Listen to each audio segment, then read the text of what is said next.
Thank you very much, gentlemen. As they mentioned, LMS's Flash Wolves coming out on top in that game against G2. But another game that, you know, honestly, at many different points looked like it could have gone to either team. And Deficio, I got to come to you first because you had high hopes for a G2 that came out and played like they did in the playoffs. However, had some reservations around would they be practiced enough. Right. What is your conclusion now after one whole game?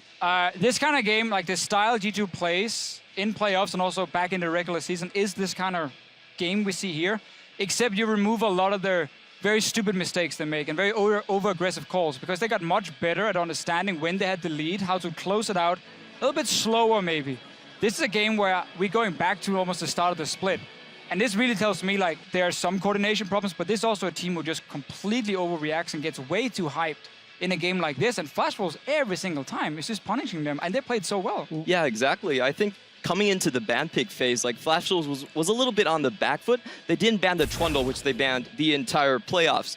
And also, nobody actually targets SwordArt like that. Like, it's never happened before. So you really see them NL lane being completely shut down by the Lucian G2 Janna ban picks, pick. yeah.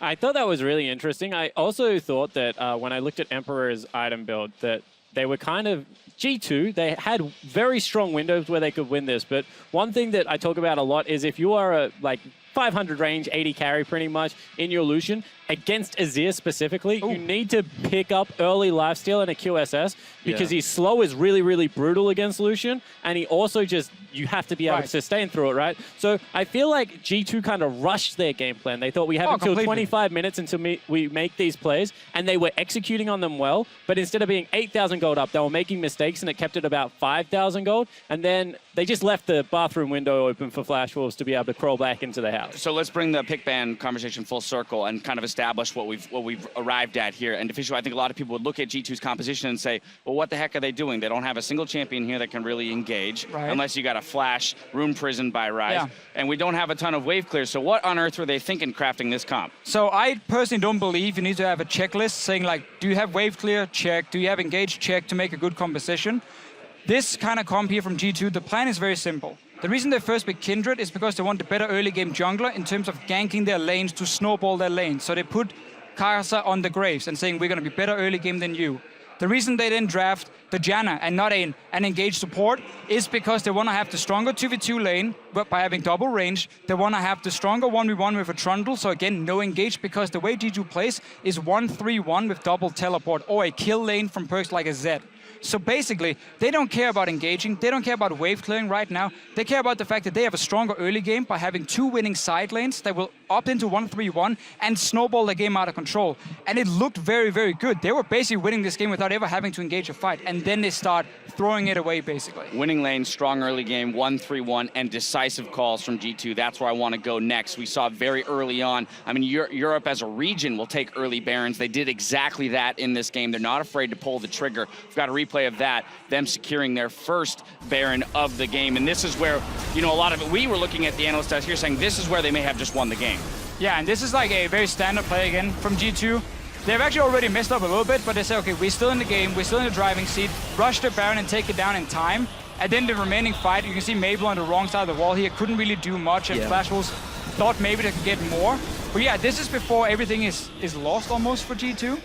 And then we start seeing more and more of these extremely weird plays, like Trick flashing over a wall between 2 towers and trying to one-on-one a Graves. It's like, that's also almost disrespecting, and that's wrong. To be honest, Flash Wolves really did play a lot off of G2's mistakes this game, so I think the conclusion between who's the better mid, Maple and Perkz, is still up in the air. I think this is really G2 just going a little bit too aggressive, but I have to say Flash Wolves, they really punished every chance they got. But and that's my problem, right? If you're saying that you don't need a checklist to play the comp, what you need is a checklist during the game of what your comp actually does then. And what G2 did is they're like 25 minutes, there was lots of question marks, and they kind of just threw it out the window and kept running their head into a door.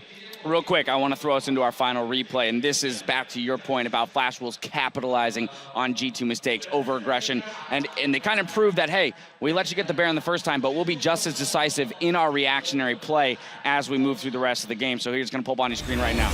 Yeah, so this game is, this is actually G2 rushing the Baron and at this point, Flashwolves is missing a back, but it's still very risky at this point because all 5 Flashwolves members are still around the pit completely, and you can see they get cut off. 2 members are in the pit, and you see on the left side, 3 are just cut out, and even Karsa does a little dance right there on top of Tricks.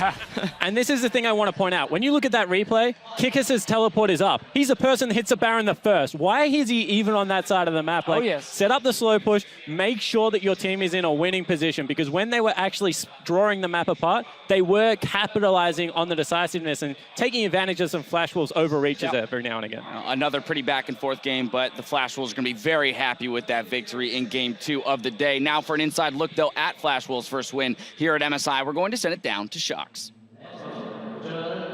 Well, thank you very much, Dash. I'm joined here by Maple, the man in the mid lane, as well as Max assisting for the translation. Maple, congratulations, a win for the Flashwolves here in game 1. We know that you guys are a fantastic team, and you, Maple, together with Karsa are such a strong duo, but we were really looking at what Trick and Perkz coming out of Europe's G2 could do. How do you think you guys played in the early game versus those two? Maple， 首先恭喜你们闪电狼赢得第1场比赛。那你跟 Karsa 是 LMS 很有名的中野，那 Perkz 跟 Trick 是 EU 很有名的中野。那你觉得游戏的前期你们两个互相对位的如何？我觉得他们的中野很强，但是因为我们是子方，所以我可以选择阿奇尔来压制像是雷兹这种前期比较弱的角色，所以我觉得我们2打2在角色上是比较有优势的。So their jungle mid is really good too, but we got the red side, so we have the counter pick, and my Azir was able to counter their Ryze, and I think two versus 2 we had the better advantage. Had a better advantage, yet it turned out to be a very long game, a lot of fights. Why do you think you guys ended up winning the game in the end?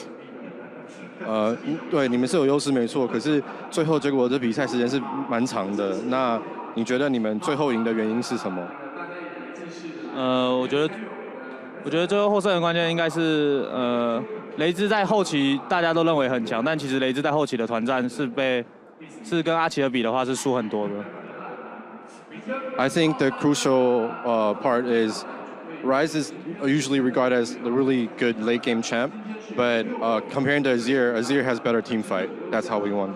All right, and that is 1 win for you guys here.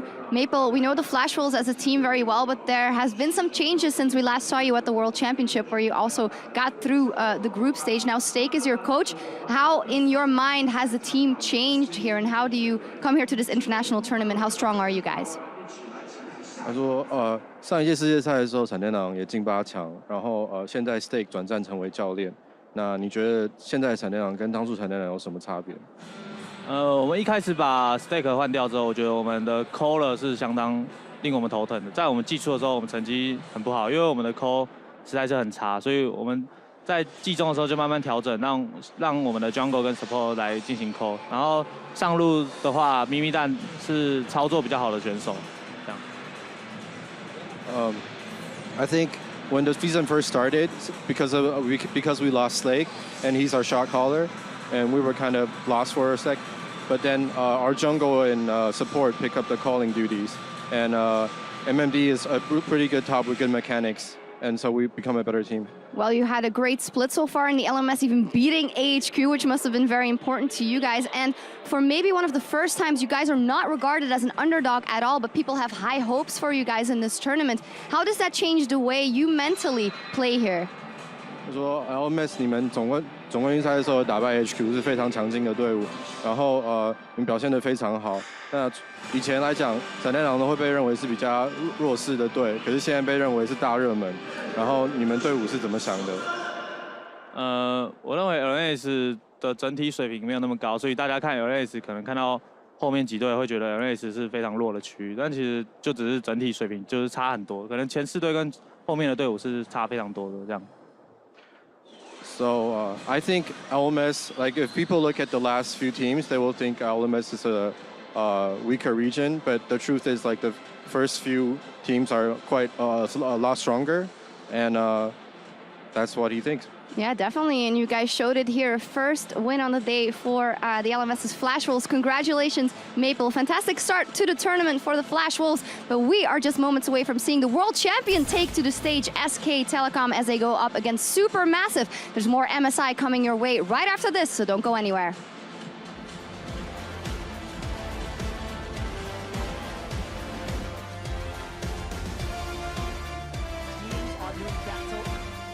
In Shanghai for the mid-season Invitational title.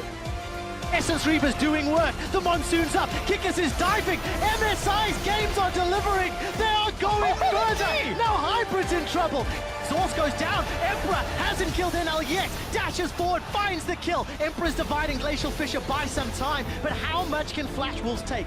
Trick could also steal. This is going to be another Kikis And steal. it's stolen! Another Baron steal! The team fight's going to break out. Kikis is taking a lot of damage. Trick is going to buy as much time as he can with Lamb's Respite, but it's Karsa that comes out victorious.